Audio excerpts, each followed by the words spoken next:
শেষ। নগদ ক্যাশ বুক 1138। ক্যাশ বুক কোথায় সংরক্ষণ করা হয়?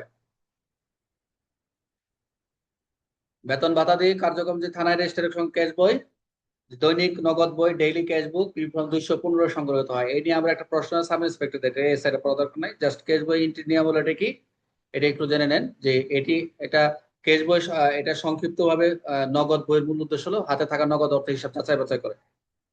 এখানে আছেন থানায় কেউ আছেন? রানিং থানায় কেউ আছেন এখানে চাকরি করতেছেন?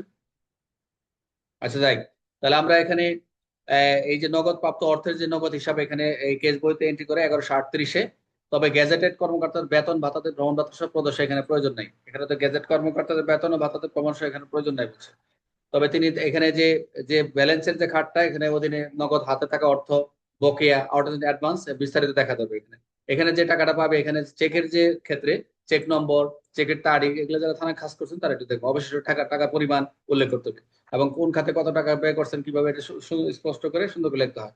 এবং পরিশোধের সময় অ্যাডজাস্টমেন্ট হলে সেটা কি লাল কালিতে, ভেরি ভেরি ইম্পর্টেন্ট, যে চেকের অর্থ অর্থাৎ এই যে পরিশোধের সমন্বয় যে যদি হয় পাশে লাল কালি রেডিং দিয়ে লিখতে হবে, ভেরি ভেরি ইম্পর্টেন্ট। যে কোনো অর্থ পরিষদ সমন্বয় হেলে লাল কালিদের এগুলো ইন্সপেকশন যারা আসেন তারা এগুলো খেয়াল করেন। সদর ট্রেজারি ব্যতীত বলছে, সদর ট্রেজারি ব্যতীত ট্রেজারি বিল বা আদেশের মধ্যে অর্থ প্রদান করা হলে যদি যে আমরা জেলা আদেশের মধ্যে আমরা যে বিলটা পাই নগদ উভয় পাশে ক্রেডিট ডেবিট উল্লেখ করতে হবে, যেটা এটা ক্রেডিট এটা ডেবিট উল্লেখ করতে হয়। তবে আরেকটা হচ্ছে ট্রান্সফার রিসিভের মাধ্যমে অর্থ প্রেরণ, নগদ অর্থ প্রদান মতো গণ্য করতে হবে, এটা দেওয়া দরকার নাই। তো যেটা দরকার নিম্নলিখিত প্রাপ্ত হলে নগদ অর্থ ক্যাশ হিসেবে গণ্য হবে, transfer receive, money order, cheque, এগুলো আমরা যে দেখে আসলাম। বেতন বিল হতে কর্তৃত্ব নিম্নোক্ত অর্থ নগদ প্রদর্শন করা যাবে না। ইনকাম ট্যাক্স যেগুলো হচ্ছে এই বেতন বিল থেকে এগুলা করা যাবে না। Income tax, hospital, diet charge, provident fund, এগুলা এগুলা নগদ নগদ এগুলাতে হিসাবে আসবে না। তবে শুধুমাত্র নিট যেটা আছে নিট বেতনের পরিমাণটা দেখাতে হবে।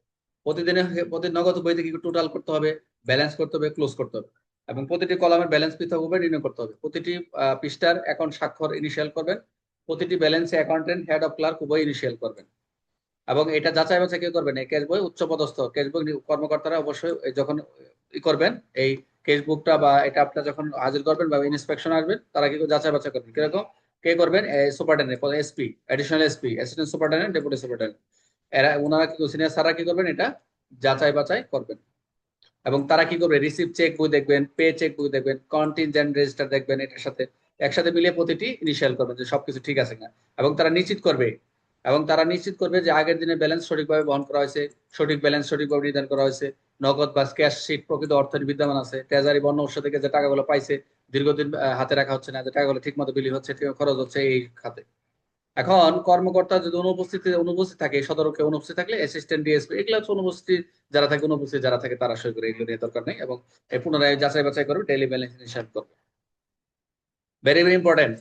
যেহেতু বিশেষ নির্দেশ, মনোযোগ দেন সবাইকে, যেহেতু কেসবুক সঠিকভাবে রক্ষণার জন্য দায়ী কে এসপি, তাই তিনি অত্যন্ত মাসে একবার কেসবুক পরীক্ষা নিশ্চিত করবেন। এটা হচ্ছে এমসিকিউ পরীক্ষা আসবে। যেহেতু কেসবুক সঠিকভাবে এই কেসবুকটা সঠিকভাবে রক্ষণাবেক্ষণের জন্য দায়ী এসপি, সেহেতু অন্তত মাসে একবার হলো ক্যাশবুক ইনিশিয়াল করবেন। তাহলে বিবি ফর্ম, ক্যাশবুক ফর্ম দেখলাম কত, 215। এবং এই বেতন বিল থেকে কর্তৃত্ব ক্যাশবুক প্রদান করা যাবে না, যেগুলো হচ্ছে provident fund, income tax, hospital tax, এগুলো করা যাবে না। ক্যাশবুক এর ক্ষেত্রে পৃষ্ঠা নিচে কে ইনিশিয়াল করবেন, যেটা আমরা অ্যাকাউন্টেন্ট যেটা দেখলাম সে নিচে। এসপি অন্তত কত ক্যাশবুক চেক করবেন, মাসে কয়বার, দুইবার না একবার? অন্তত কেসবুক চেক করবেন কত, মাসে একবার। এত যতগুলো পড়ছে সব একবারই দেখলাম আমরা, চেক করবেন এই। তাহলে এসপি কি করবেন, মাসে একবার পরীক্ষা করবেন। এই হলো 1138 পর্যন্ত আপনাদের পিডিএফ দিয়ে দিছি। এই ছিল আমাদের